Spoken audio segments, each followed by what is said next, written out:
Hey, everybody, welcome to Peace and Power Israel, the podcast about the U.S. Israel alliance. And we are very honored to have today Speaker Newt Gingrich. Full disclosure, Brad Cameron, who started Federal Newswire, the network that we are on, is a Gingrich alumni, although I think we could say maybe half of Washington is, is a Gingrich alumni. Mr. Speaker, you are the author of I love the cover of this book, of a new book called Trump's Triumph, America's Greatest Comeback. If I am correct, this is your 57th book. Is that correct? No, I think it's only 45. Oh my goodness. Okay. Only 45.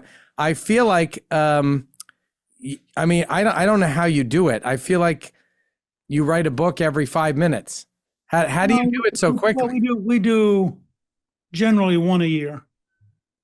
That's how do you have the stamina to do that? Well, I like what I'm doing. I like being a citizen. I like thinking about ideas, and I like expressing myself and trying to help shape the national dialogue. So for me, this is fun. Well, and I know, again, you may correct my numbers, but I think at least between 13 and 17 of these books have been New York Times bestsellers, correct? And well, yeah, part of the confusion may be that Callisto on her own has a couple of New York Times bestsellers for her Ellis the Elephant children's series.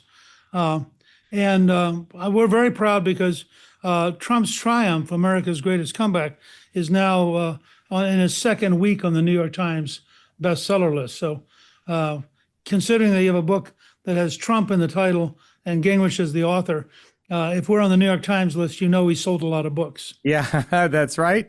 And since I have you on the podcast, I'm gonna ask your team for a signed copy. There you go. I can take home with me. It looks very exciting, and actually it feeds right into what we're talking today, Mr. Speaker, which is, one of the great gifts I think that you have is that you remind us of where we are in history, because we sometimes get lost in the moment and we forget that we're at a pinpoint of history. And at this point in history, first of all, I wanted to ask you, is there a time that you can think of that the United States and Israel have teamed up like this vis-a-vis Iran to accomplish something so significant? No, I think historically, Israel emerged largely on its own, survived without any help at all from the U.S. for a long time, gradually began to shift towards American assets and an American alliance. And I think probably the decisive moment was the Yom Kippur War and the whole sense of that the Soviets had really organized an all-out assault on Israel's survival. And at that point, Henry Kissinger felt, and Nixon felt, that the United States had to step in and had to become aggressively involved, largely in airlifting equipment to Israel to offset their losses. And I think from that point on, we came closer and closer. It's very telling, when Israel declared independence, the United States recognized her because President Truman overrode the State Department. The State Department was deeply opposed to recognizing Israel on the grounds that it would alienate 20-some countries in the region. And Truman said, they have a right to exist. I am for them having that right, and I'm going to recognize them. And he literally had to overrule the top 5 or 6 people in the State Department, which is why sometimes, and this relates directly to Trump, why sometimes presidential leadership is so essential in overcoming the bureaucracies. Absolutely. Well, it's funny that you say that, because I was thinking when you said that overriding the State Department would be something you'd probably have to do quite often if you wanted to get a good decision on any particular subject, correct? Well, I offered when I was Speaker, I passed the bill to move the embassy from Tel Aviv to Jerusalem on the grounds that Israel was the only country in the world that was not allowed to define its own capital. Now, to get the bill signed by Bill Clinton, we had to have a presidential waiver that said every year the president has to move the embassy unless it is waived. And of course, the State Department weighed in, and President Clinton, President Bush, President Obama all signed the waiver and would not move the embassy, even though Congress had voted by a pretty big margin in both the House and Senate. When Trump came into office, I went to see him, and I said, if you're serious, because he pledged he would do it. And I said, if you're serious about moving the embassy, you need to do it very early and very decisively, or the State Department will start wearing you out and explaining why you shouldn't do it. And of course, he did it very early. None of the dangers that people had warned about, the riots in the streets, the outrage among other countries, none of that occurred. It turned out people didn't care, but it meant a great deal to Israel, and it was a very important symbolic move in the right direction. But you had to be willing to overcome virtually the entire national establishment to be able to do it. You talked about legislation when you were Speaker. There's a lot of conversation on the Hill now about legislation to help define the U.S. Israel relationship, almost like a Monroe Doctrine, if you will, going forward, to put some more definition on that. Question is, you just mentioned that there was legislation during your time as Speaker. How do you design something so that if Congress passes it, the administration, regardless of party, has to honor what's been set in motion by Congress? Well, you always have fights, and you may have to have cut off money. You may have to pass something which is directed and override a presidential veto. Those things are very hard to do. Now, occasionally you get decisions so overwhelming that presidents cave because they know that their veto would be overridden. When the Kyoto Agreement on climate was reached with Al Gore being a rabid climate activist, the deal was so bad that it was repudiated in the Senate by 99-0. Even John Kerry voted against it because it was so stupid. Now, when you get to a 99-0 vote, virtually every president will cave and realize that the will of the American people is with 99 senators, not with the White House. But it takes that kind of a big deal because the system's designed in the Constitution, and the Federalist Papers are very clear about this, that they're designed for the chief executive to be able to execute. They always thought that the legislative branch, the House and Senate, would be stronger because it was closer to the people. But they also thought that once the law has been passed, you had to have an executive, single person, who could implement the law. Now, they could have staff, they could have bureaucracy, but they all had to work for that executive. And that was a very clear design. Now, following up on that, Mr. Speaker, you've got this book again, Trump's Triumph, America's Greatest Comeback. So how do you see, what's your view of what the president is doing vis-a-vis the Middle East? He's doing something very different than we've seen before. And there's obviously a grand strategy here. And how does that also play into history? What are you seeing? I know you see things other people don't. So I want to know what that is. In this case, I think you have to give Jared Kushner a lot of credit. He developed a speech to AIPAC for candidate Trump in 2016 that was a very visionary and positive speech. It was a major step in Trump becoming the next president. When he got into office, Jared took the lead, and the King of Saudi Arabia said, look, if you will make us your first stop, I will assemble 56 countries to meet with you. Well, that was an amazing moment. So here's an American president, not starting in London or Rome, or Paris, but instead flying to Riyadh for his very first overseas trip. He told me later that the king, who now is quite elderly, but back then was still active, that the king met him at the airport and was by his side for 4 straight days. Now, first of all, in terms of the education of citizen Trump into becoming President Trump, imagine having 4 days of chatting with the King of Saudi Arabia. He met with all these people, and some of the footage, the ceremonial events, the dances, etc., were amazing. Out of that, I think, and then he ultimately went back to Jerusalem, and then he went to Rome and visited with the Pope. So it was a quite impressive, 3-religion experience. Out of that grew a sense of understanding, first of all, that the Saudis were much more frightened of Iran than they were of Israel.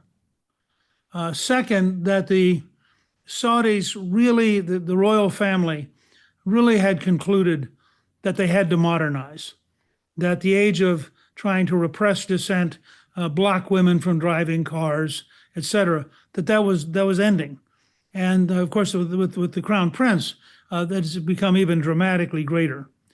So Jared and his father-in-law, the president, had this vision that if you thought of us as Abrahamic people, that is, there's a common bond historically between Jews, Muslims, and Christians because we all descend from Abraham, and all 3 religions acknowledge that. So they wanted to design an accord which could naturally be expanded. And they began to get countries that weren't just in the Middle East. I mean, Morocco, for example, which had always had a moderate king, had always been relatively open to the West, joined the accord. So I think Trump thought that if he'd had a second term, that it would have continued to grow and expand, and that it was beginning to really change the dynamic and the tone of the Israeli relationship with these countries. Biden came into office and was amazingly weak. It's really hard for people who don't study it to realize what a dramatic decline in American influence and power came from the Biden administration because the president was so unbelievably weak. At the same time, Trump had very successfully contained Putin, who had done nothing while Trump was president, and he had destroyed various Islamic extremist groups. You'll remember they tracked Baghdadi back down into a cave and killed him. And when the Iranians began to be hostile to us, President Trump, in what was a very courageous moment, decided that we would take out General Soleimani, who was the head of the Iranian Revolutionary Guard. The reason that mattered was it sent a jarring signal to the Iranian regime that, in fact, Trump was powerful, was willing to use the power, and wasn't particularly afraid. Now, they promptly issued a list of, I think, ultimately 35 or 40 Americans they wanted to kill in revenge, none of which they've killed.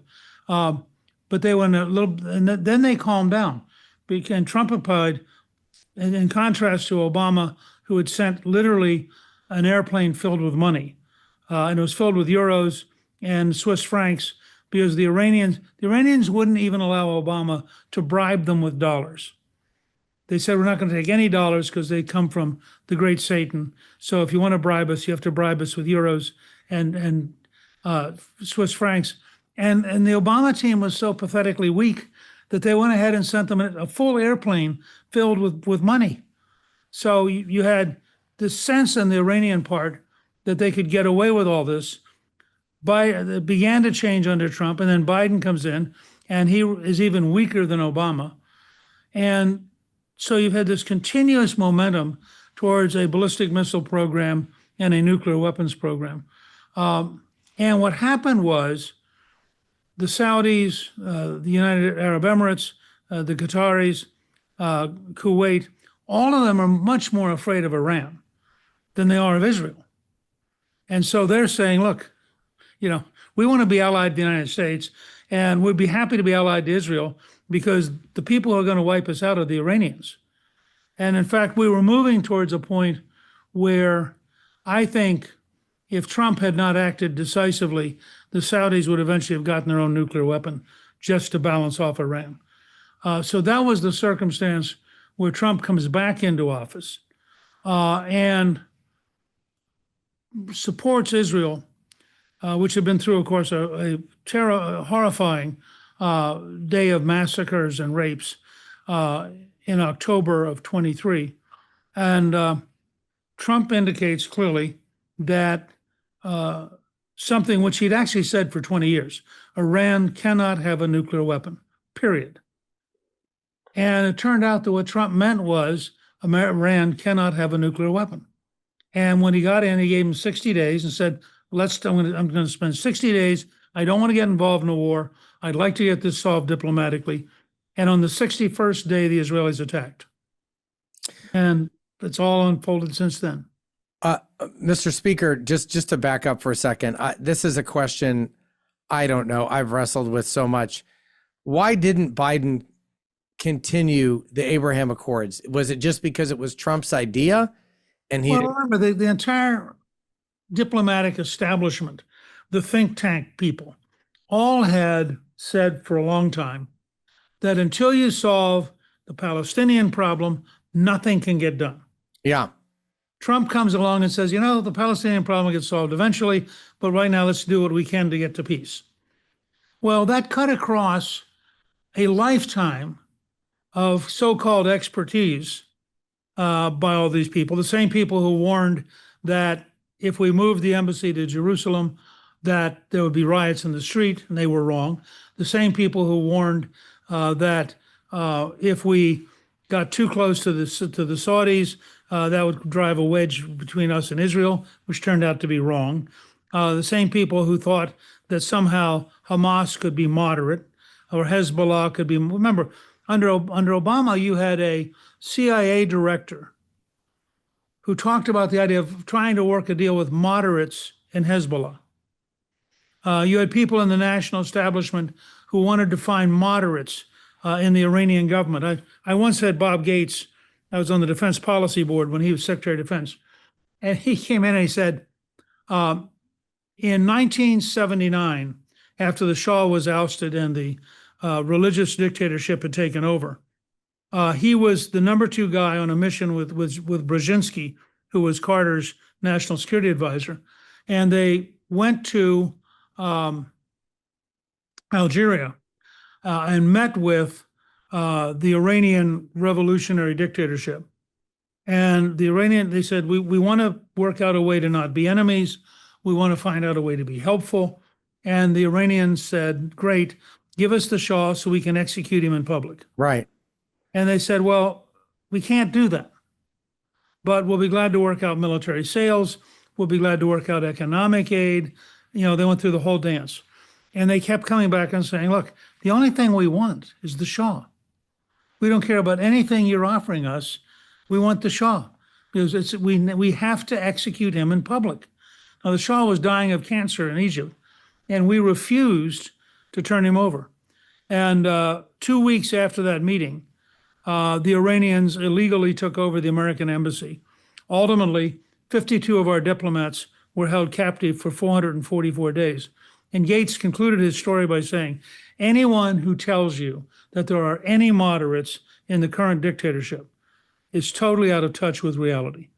There are no moderates. They are all hardliners. Wow. So you think naivete, misreading, just lack of courage?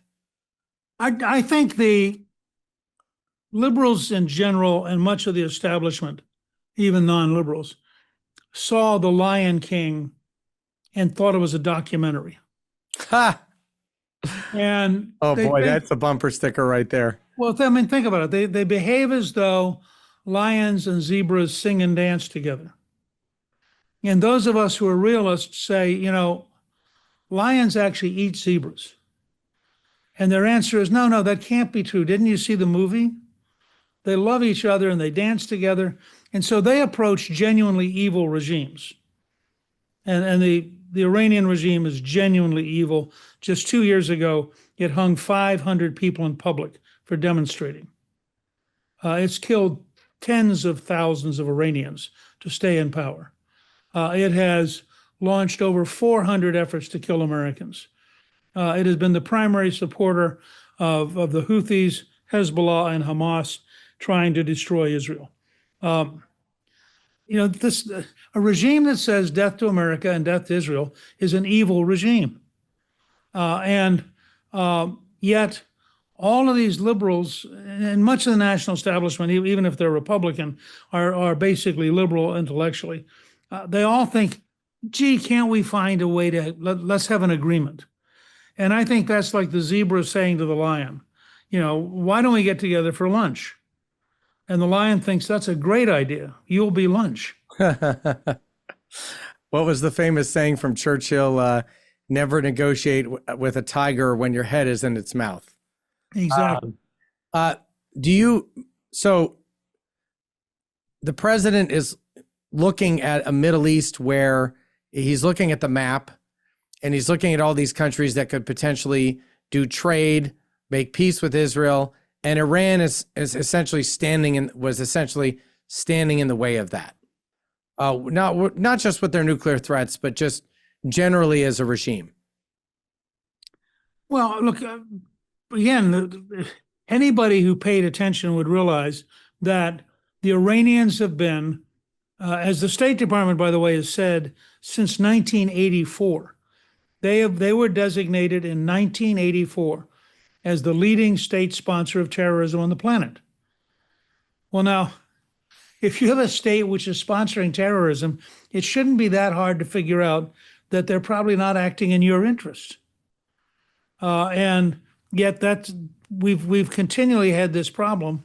And I don't know how this is going to work out. I think President Trump has been very careful. In the opening phase, he tried to talk. In the next phase, he tried to use a very selective number of extraordinarily advanced weapons to take out only the nuclear facilities. We didn't go after trying to kill any Iranians. We have not stopped the Israelis, who are running a real campaign and taking apart the Iranian government, sort of one bomb at a time. But Trump was very clear the other night when he said this is a limited surgical strike aimed specifically at the nuclear program, and we hope that the next step will be a step towards peace. But if it is a step towards war, then we know the targets, and it will be much easier than bombing the nuclear sites, and we will come and do it. And so I think they're at the verge. And I think the Iranians are dancing right now. You may notice that they fired missiles at the American base in Qatar, but they told us in advance they were doing it, and they told us in advance the missiles wouldn't hit anybody. But they want to be able to tell the people of Iran, we're fighting back. The Iranian parliament has voted to close the Straits of Hormuz, through which about 20% of the world's oil supply goes. But they haven't done it yet. And frankly, when they tried to do it under Reagan, we fought a 2-year campaign, destroyed over a third of the Iranian Navy, and they ended up in the end being totally unable to keep the straits closed. So we'll see. I mean, the problem is, and I may be in a small minority with this viewpoint, I believe it is impossible for the dictatorship to agree to Trump's terms. And I believe that there is no likelihood that Trump's going to back down. So he's going to say to him, this will be great. We can sit down and talk. By the way, no nuclear weapons and no ballistic missiles. And I'll be glad to negotiate everything after you understand there'll be no nuclear weapons and no ballistic missiles. Well, in their mind, that is a surrender, which frankly it is. And they may prefer to go down fighting and see whether or not they can wear out the American people. I mean, the track record in Afghanistan and elsewhere has been trying to last longer than we do. Now, the problem they have is we don't have to send a single ground troop. What we have to do potentially is have a massive bombing campaign, take apart the structures of government, and then say to the Iranian people, look, this is your country, take it back, which the Israelis have begun doing. They've actually shifted their campaign plan in the last 3 days towards destroying the Revolutionary Guard. And if they do that enough, I suspect we will see the public.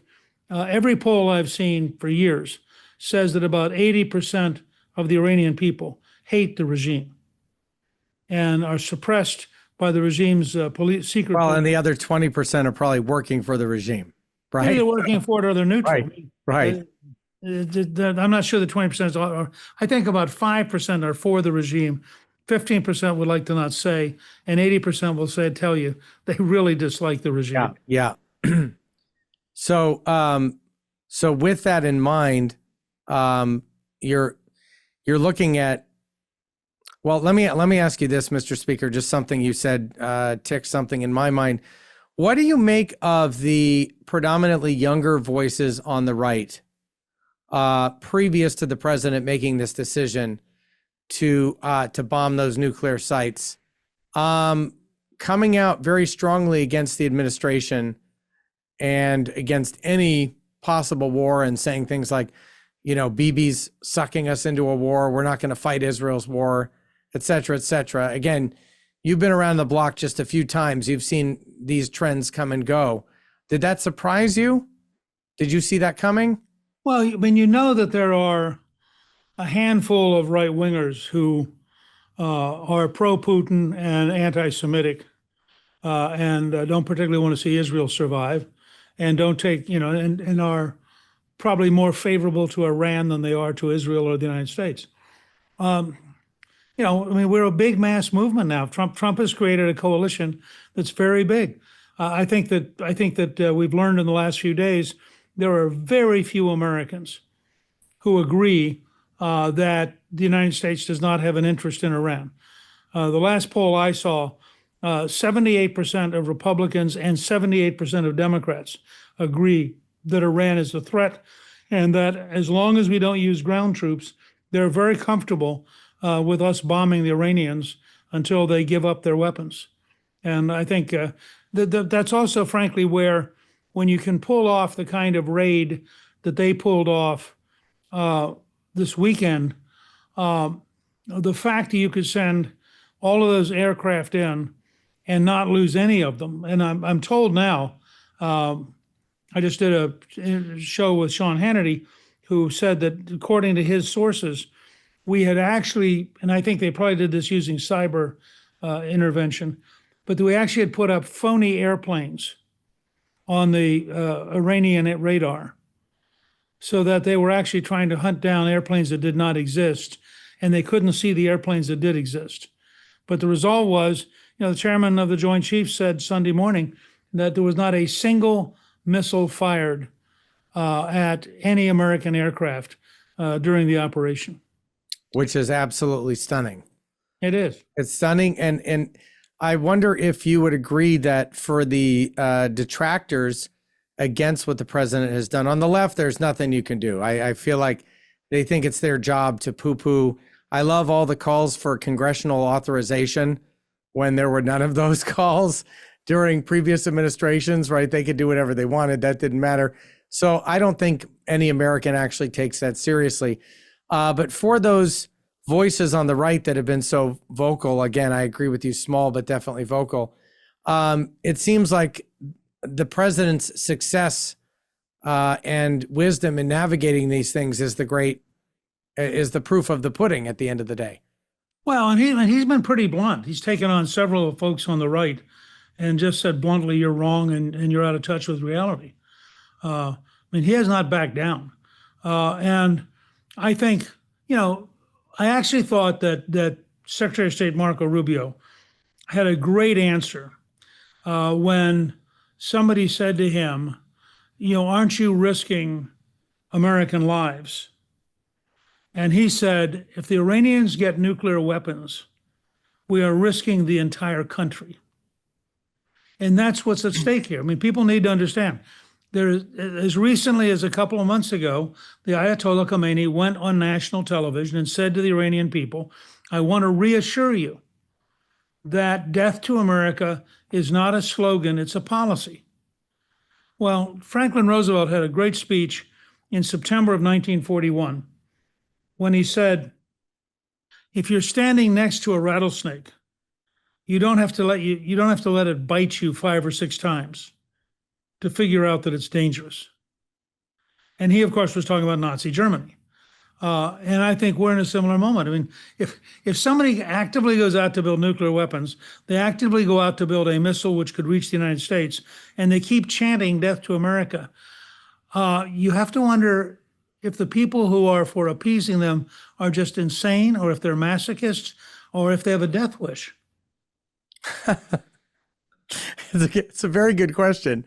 Let me ask you, is it too early to make the comparison? Again, you're such a great student of history. Churchill and Roosevelt, Reagan and Thatcher, Trump and Bibi, did they fall into that level of? Yeah, I've said I thought it was very much like the Reagan-Thatcher relationship. I've known Bibi since 1984 when he was at the UN. And I was there the day that they had the joint press conference in the White House. And I just had, which was the day that Trump talked about Gaza, excuse me, being remade as sort of the Riviera of the Eastern Mediterranean, which I think in retrospect wasn't the right parallel. He should have said, we have a chance to make Gaza into the next Dubai. Yes. Because Dubai exists and it's real and it's Arab. Right. So it's proof you can have lots of people in a small area with very high incomes having really good lives. And I think that they clearly have a good relationship. Now, again, Trump's a very strong personality. And as Elon Musk has discovered, you can have a good relationship and still get involved in fights. And I don't think that Trump and Bibi are always 100%. But then, frankly, there were a couple of occasions. I mean, when President Reagan liberated the American students in Grenada, Thatcher was furious because it was technically British territory, and he didn't call and tell her until after they did it. So they were 90% there, but there's always some differences. But I think that President Trump does believe that Israel's very existence depends on crushing Hamas and on defeating Iran. And that these are existential moments. You cannot exist with a force on your border who says not a single Jew will remain. And that's in the Hamas constitution. And you cannot live with a country that's twice the size of Texas that is trying to get nuclear weapons while explicitly saying that it believes in death to Israel. And so I think in that sense, Trump has concluded that he has no alternative. It's not that this is the world he wishes existed, but I think he's concluded this is the world that does exist. So moral clarity and the clarity of these moral principles drive these decisions. It's not even necessarily, people have been talking about, if you're for the war, you're a neocon. If you're after the war, you're an isolationist.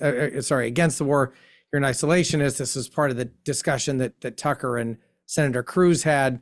And it sounds to me like the Trumpian doctrine is much more practical, much more, moral principles mixed with a little bit of Kissinger thrown in there. Am I saying that correctly? I think that the coming out of the victory of the Cold War, which is one of the great historic achievements, and in some ways the greatest victory for strategy without bloodshed that we've seen that I can think of. Coming out of that, the American establishment acquired a level of hubris that wasn't sustainable. You may remember George H.W. Bush goes to Congress and says that we're on the edge of establishing a new world order. Well, I'm a big fan of a book called The Coming Anarchy, which is a repudiation of the New World Order, and says, no, the world is going to be out of our control. It's going to have elements of violence all over the place, and you need to have a very realistic approach to it. And I think it's the difference between an economics professor drawing really nice lines on a blackboard and a businessman investing his own money to create a new building that he hopes will be profitable. Trump's been down the road. Trump is imbued with the tough-minded realism. And I always tell people there are two books by Trump. If you really want to understand him, read The Art of the Deal, which is a positive, optimistic amazing book. Amazing book. And then read The Art of the Comeback, which is what he had to do in the period after he'd become successful, when everything went to pieces and he had to rebuild it. And you're dealing with a guy who's been there. They used to say in the Civil War that if you'd been in a big battle, you'd seen the elephant.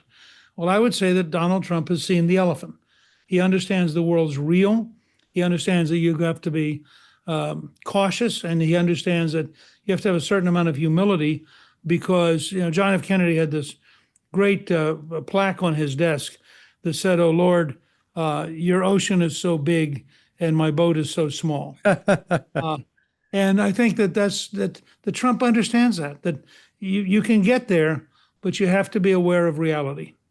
Is this battle, Mr. Speaker, especially since October 7th, is this a battle in the war to save Western civilization? Yeah, and I think it always has been. I mean, I think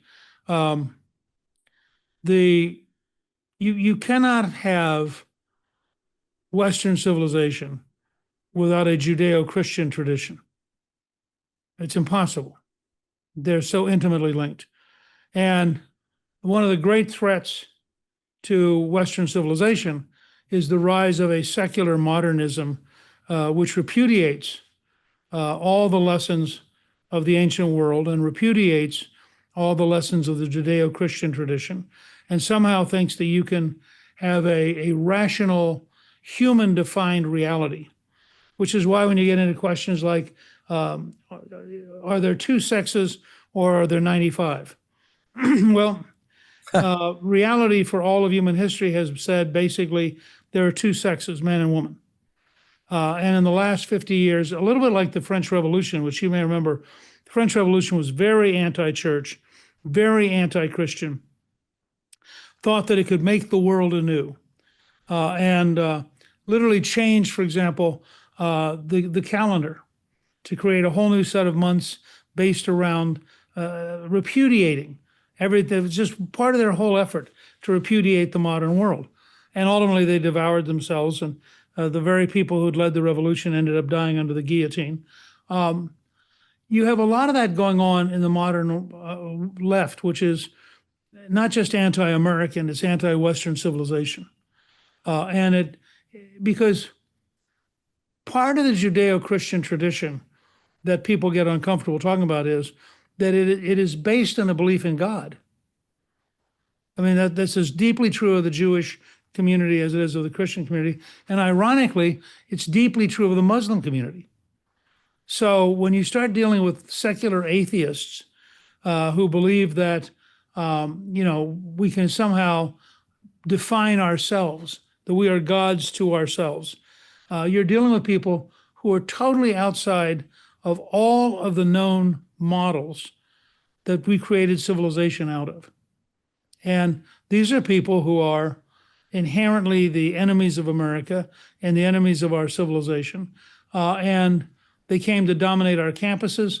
They came to infiltrate our news media. Gradually, because they dominated the campuses, they began to have huge impact on corporate headquarters, because after all, the CEO hires people from Harvard or Princeton or Yale who show up with weird left-wing ideas. And part of what makes me fascinated with President Trump is, I always tell people, it's not that he is a conservative in the Bill Buckley National Review sense. He is the best anti-liberal person, anti-left person I've ever seen. he instinctively gets up in the morning and says, that's just hogwash. And I'm not going to lie about it. And when he does reach a decision such as Iran will not have a nuclear weapon, he's pretty honest about it, pretty direct. And if you listen to him, for 20 years, he said Iran cannot have a nuclear weapon. And I think he finally decided we were at the end of the road. And if he really meant what he said, he had no choice. They picked the wrong guy to mess with. That's absolutely certain. Mr. Speaker, you've been a strong supporter of the U.S. Israel relationship for your entire career, and I want to know why. And I know that it's a strange question to ask, because now we're having to ask this question. For a long time, you know, when I was growing up and watching your every move, and as I moved throughout my career and watched you over the years, the U.S. Israel relationship was it was like you didn't even talk about it. Both parties agreed that America and Israel were in this together. It wasn't even a question.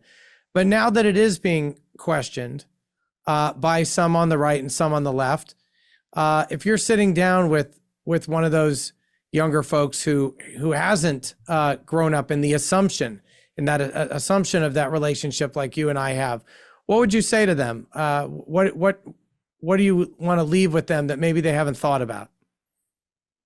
Well, I think coming out of the Holocaust, and I'm old enough that I was affected by my parents' generation, which was the generation that fought World War II.